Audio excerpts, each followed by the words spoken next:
So I would like to thank my listeners for the flurry of purchases of my audiobook, 6 Short Papers on Causality. These essays concern the different kinds of causation and their respective explanatory functions.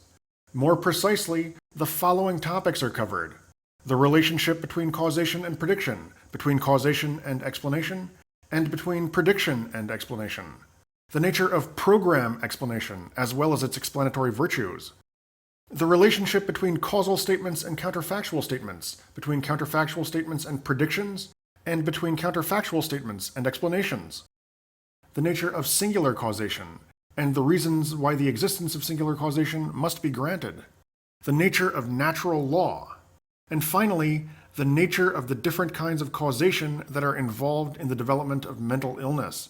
Please enjoy the following promotional excerpt from the audiobook itself, available at audible.com. Program causation.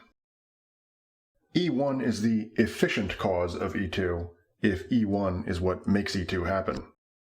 E1 is the program cause of E2, if the following conditions hold. First, E1 is an event system. It is a stable structure or condition consisting of various interconnected events. It is not a single event.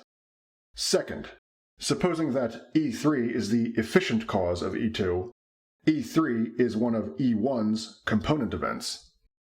Third, and finally, supposing that E3 had not occurred, E1's existence guarantees that some other event, E4, would have caused E2 to occur. Here's an example. The flame underneath the pot is what causes the water in the pot to boil. But it is not the flame in its entirety that is operative. Most of the flame does nothing. It is only the parts of the flame that come into contact with the pot that actually heat up the pot. If those particular interactions occurred, the pot would still heat up, and do so in the exact same way in which it did heat up, even if the rest of the flame were entirely absent. And if no such interactions occurred, the pot would not heat up, even if, per impossibile, the flame was otherwise completely present.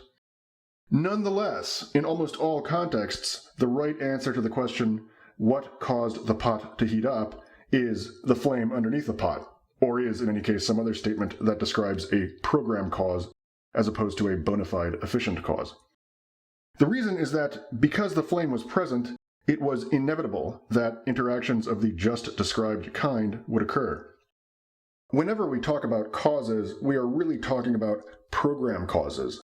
A program cause is simply a stable and comprehensive structure that predetermines event outcomes to a relatively high degree.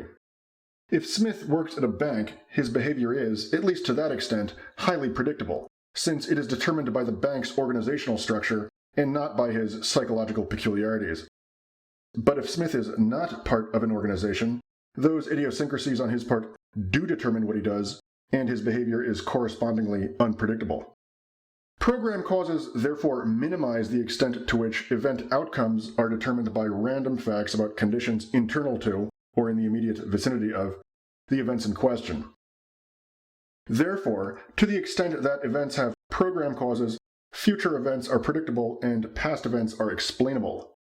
And to the extent that events do not have program causes, past events tend to be unexplainable and future events tend to be unpredictable.